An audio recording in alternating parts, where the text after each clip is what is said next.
talking about key Africans who have played the part in European history. Was it? I just want to ask a question right at the beginning. Have these people been written out of history? Have they been forgotten by most of us? And how hard was it to tease them out?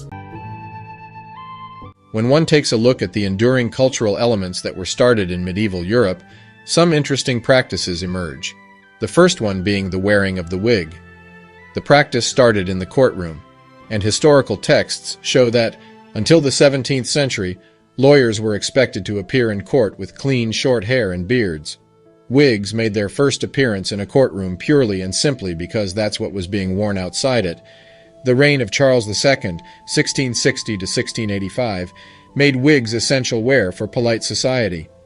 So then, who was the general population trying to imitate? They were trying to imitate the king, Charles II. Charles II, 1630 to 85, otherwise known as the Merry Monarch, was a gargantuan baby. At 4 months he already looked, his mother complained, like a 1-year-old. From the age of 12 he took part in English Civil War battles and was described as a tall black man in parliamentary wanted posters. By now you know the drill.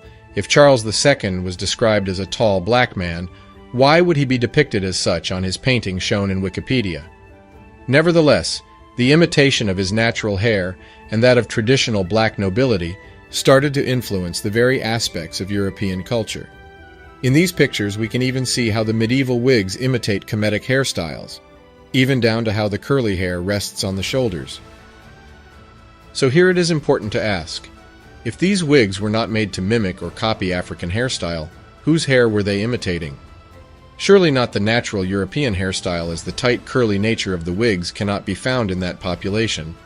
And there is only one people on earth with this type of kinky hair, and it is the black African.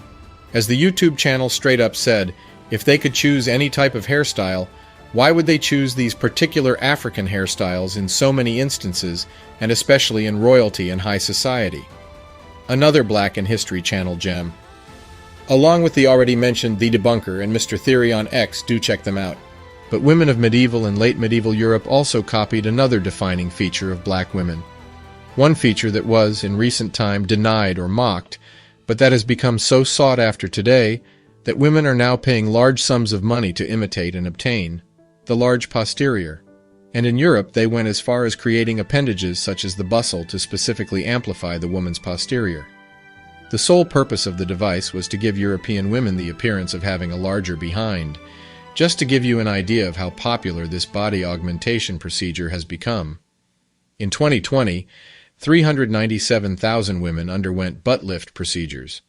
And that's not counting the large number of women who spend countless hours in the gym to gain more mass in that specific area. I strongly suspect that lipstick was also invented for the same reasons. That is, to imitate the black woman's natural luscious lips. This is something I will look into later. This doesn't mean that black women are more beautiful than their counterparts, or vice versa. It just shows that black women in positions of power influenced medieval European society to a point where their features were associated with beauty and power, and were thus imitated. In the same way that the reverse is now becoming true for many black women who have for some time tried to imitate the hairstyle of white women. I strongly suspect that lipstick was also invented for the same reasons, that is, to imitate the black woman's natural luscious lips. This is something I will look into later. When Benjamin Franklin of all people said the following, then we must understand that the situation we have been portrayed by mainstream historians is at least inaccurate and at worst dishonest, and I quote, "Why should the Palatine Boers, Germans, be suffered to swarm into our settlements, and by herding together establish their language and manners to the exclusion of ours? Why should Pennsylvania, founded by the English, become a colony of aliens, who will shortly be so numerous as to Germanize us instead of our Anglifying them, and will never adopt our language or customs any more than they can acquire our complexion?" Which leads me to add one remark, that the number of purely white people in the world is proportionally very small. All Africa is black or tawny, Asia chiefly tawny, America, exclusive of the newcomers, wholly so, and in Europe the Spaniards, Italians, French, Russians, and Swedes are generally of what we call a swarthy complexion, as are the Germans also, the Saxons only excepted, who with the English make the principal body of white people on the face of the earth." End quote. There is one part of this Franklin quote that is often left out or ignored, and that can only be found in select books. It is that when Benjamin Franklin wrote this essay in 1751, the black German king George II is sitting on the throne of England. But for now, one must be thinking, if there were so many black people in Europe, where did they all go? And this next section gives us a good clue of what happened. It wasn't just one event that reduced the number of black Europeans to such low levels. It was the compounding effect of multiple trends: the Reconquista, the Inquisition, the forced exodus, and the fleeing of the Jacobites. After the invasion of the Iberian Peninsula by the predominantly black Moors, Europe rebelled against Islam, the new religion brought in by the Africans and the Arabs, the Reconquista. And so, from the 8th century to the 15th century, war and cultural reversal had become the trend. And it is during this period that the brutal inquisitions took place. Their aim was to root out and kill Jews or Protestant converts. During this period, being suspected of being a Jew or a Protestant would be enough to get someone executed. The Spanish Inquisition, established in 1478, was aimed at consolidating the Catholic Church's power by targeting heretics, among whom were conversos, Jews who had converted to Christianity, and Moriscos, Muslims who had been baptized as Christians.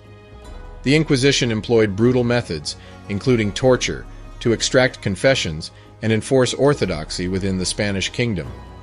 During this period, many Jews declared their conversion to Christianity to escape persecution, but these conversos remained targets of suspicion and violence, leading to widespread fear and eventual expulsion. In 1492, the Catholic monarchs Ferdinand and Isabella issued an edict that forced Jews to either convert to Christianity or leave Spain.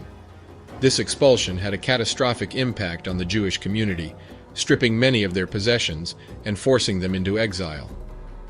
The Inquisition also targeted the Moriscos, baptized Muslims, who were expelled in the early 17th century, further emphasizing the Inquisition's role in religious and ethnic cleansing. But many of the blacks from Ireland to Spain chose exile to the new land, especially islands such as Jamaica.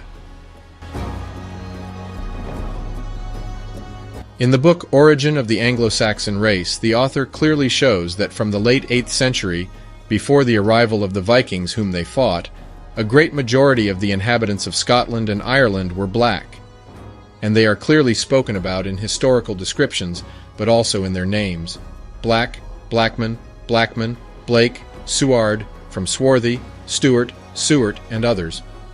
It is these black people who centuries later, though in fewer numbers, became the Jacobites, the supporters of the Black King James, also known as Jacobus. These Jacobites were exported in mass to the new land in the Americas, as it shows here, in the book Jacobites' Gleanings, the Transportation in 1745 by J. Macbeth Forbes. It is in short a passenger manifest of the Jacobites that were taken to Antigua. And when we say they were taken, it means they were forced into exile to the islands. What is interesting here is that both their names and their physical description are given, and as you can see, the great majority are black. William Blake, black curly hair. Douglas Campbell, brown complexion. Remember that Dougal and Doug from Old English means black. So many who carry that name come from old black families. Alex Catanach, black, ruddy, and healthy. And it's not just the top of the list, further down John Kennedy, black. Angus McIntosh, black, very strong. And the list goes on. Although the vast majority of black people who arrived in America came directly from Africa, European blacks, smaller in number comparatively, were forced or chose exile over persecution to the new land. And it is these forces, Reconquista, Inquisition, forced exile, that decimated the large number of blacks in Europe, and their traces were then systematically removed from all icons and representation of influence, creating an illusion of an exclusively European medieval history. One where the Afro-descendant can no longer see himself or herself in the nobility of days past. But equally as damaging, they have created a circle of people who have been born into this lie, have never had the time nor the courage to question it, and who now use it as a justification for ethnic supremacy. And yet, as history shows us, nothing could be further from the truth.